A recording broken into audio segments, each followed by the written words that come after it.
સમાચાર મહારાષ્ટ્રથી પ્રાપ્ત થઈ રહ્યા છે। હિલ સ્ટેશન મહાબળેશ્વર જેની નજીક મોટો અકસ્માત થયો છે। કોંકણથી પરત ફરી રહેલા પ્રવાસીઓની સ્કોર્પિયો કાર 1500 ફૂટ ઊંડી ખીણમાં ખાબકી।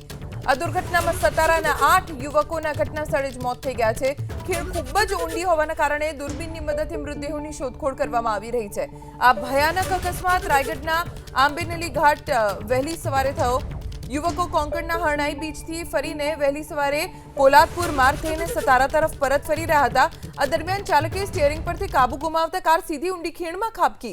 घटनानी जाण थतां ज स्थानिक पोलीस अने फायરની ટીમ સ્થળે દોડી આવી।